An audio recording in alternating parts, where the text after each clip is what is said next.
দুই প্রকার ব্যক্তিকে কুরবানির গোশত দিলে আপনার কুরবানি হবে না, কুরবানি নষ্ট হয়ে যাবে, কুরবানি বাতিল হয়ে যাবে। সওয়াবের পরিবর্তে আপনার আমলনামার ভিতরে গুনাহ যোগ হয়ে যাবে যদি আপনি দুই শ্রেণীর ব্যক্তিকে যদি আপনি কুরবানির গোশত দেন। আমরা অনেক সময় আছে না, আমরা না জেনে যে দুই প্রকার ব্যক্তির কথা বলছি, আমরা না জেনে তাদেরকে হাসি মুখে আমরা গোশত দিই, তাদেরকে গোশত দিতে আমরা পছন্দ করি, স্বাচ্ছন্দ্য বোধ করি এবং কি আমরা সওয়াবের অনেক অনেক আশা করি তাদেরকে গোশত দেওয়ার পরে। শরীয়ত তো আপনার বাপ দাদার না, শরীয়ত মানতে হবে, আল্লাহ পাকের বিধান মানতে হবে। আল্লাহ পাকের বিধান তো আর আপনার বাপ দাদার না যা আপনি মন গড়া বানিয়ে বানিয়ে যা বলবেন তাই সত্য না। শরীয়ত যা বলেছেন সেই গোলাকে আমাকে হারে হারে সুন্দর করে আমাকে মানতে হবে। আর শরীয়ত বিরোধী কাজ করবেন আবার সওয়াবের আশা করবেন, সেই সওয়াব কখন আপনার হতে পারে না।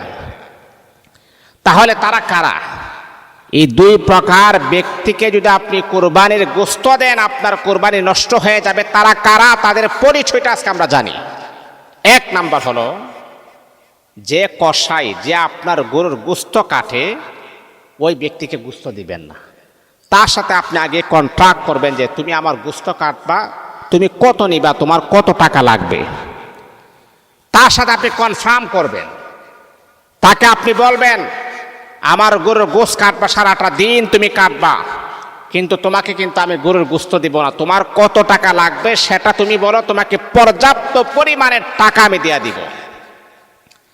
কারণ রাসূল আকরাম সাল্লাল্লাহু আলাইহি ওয়াসাল্লাম বলেছেন যে আপনার ঘরে কাজ করবে, যে মেহনত করবে, তার ঘাম শুকানোর আগে তার মেহনতের পারিশ্রমিকের টাকা তুমি তাকে পরিশোধ করে দাও।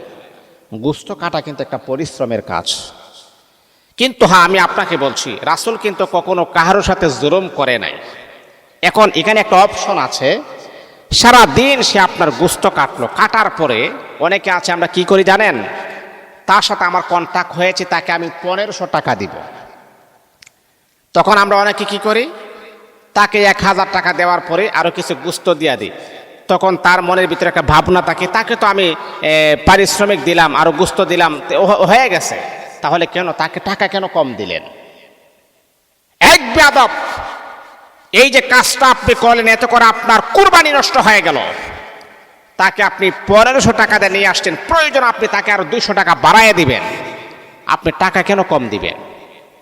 টাকা পর্যাপ্ত পরিমাণে যে টাকা দিয়ে তাকে আপনি কন্ট্রাক্ট করেছেন সেই টাকা তো তাকে দেবেনই। দেওয়ার পরে আপনি তাকে ডাক দিয়ে বলবেন, শোনো এই যে গোশতটা নাও, তুমি নাও, এটা কিন্তু তোমার কোনো পারিশ্রমিক হিসাবে নয়, তোমার মজুরি হিসাবে নয়, এটা আমি তোমাকে হাদিয়া দিলাম।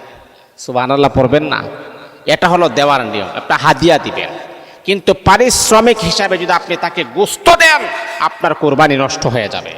তাহলে এক নাম্বার হলো কসাই, যে গরু কাটে, যে গরুর গোশত কাটে, তাকে কখনো পারিশ্রমিক হিসাবে গোশত দিবেন না, এতে করে আপনার কুরবানি বাতিল হয়ে যাবে, নষ্ট হয়ে যাবে।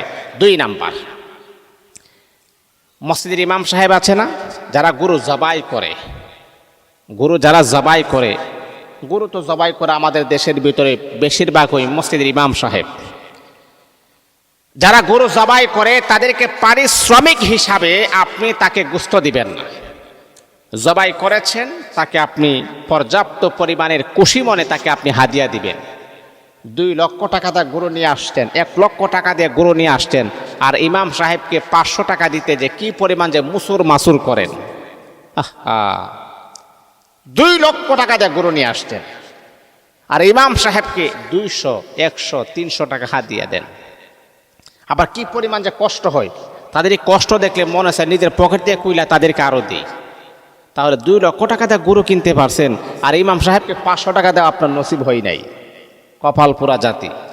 আপনারা মনে মনে ভাবতে পারেন হুজুর আপনার পকেট গরম করার জন্যে। না না, আমার পকেটের জন্য নয়, এটা প্রত্যেকটা ইমাম সাহেবকে আপনি খুশি করবেন। এখন ইমাম সাহেবকে যে আপনি যদি গোশত দেন কিন্তু পারিশ্রমিক হিসাবে নয়, এই কথা কখনো ভাবা যাবে না যে যেহেতু ইমাম সাহেব গরু জবাই করছে তাকে গোশত দেওয়াই লাগে। এইরকম যারা বাধ্যতামূলক মনে করেন, আমি আপনাদের পায়ে হাত রেখে বলে আপনারা কখনো গোশত দিবেন না। ইমাম সাহেবকে যদি আপনি দেন তাহলে আপনি হাদিয়া হিসাবে দিতে পারেন। আমাদের মসজিদের ইমাম সে তো আমাদেরই একজন, সে তো আমাদেরই মহল্লারই একজন, সুখে দুঃখে যার কাছে আমরা সব কিছু ব্যক্ত করি আমাদের মহল্লারই একজন। ইমাম সাহেবকে যদি আপনি দেন হাদিয়া স্বরূপ দিতে পারেন, কিন্তু তাকে পরিশ্রমের পারিশ্রমিক তো টাকা দিচ্ছেন, আবার গুস্ত দিবেন, এটা যদি আপনি করেন তাহলে আপনার কোরবানি নষ্ট হয়ে যাবে, কোরবানি বাতিল হয়ে যাবে। কিন্তু আমরা ওই দুই শ্রেণীর মানুষকে হাসি মনে দেওয়ার চেষ্টা করি, না না, এই দিকে অবশ্যই খেয়াল রাখতে হবে।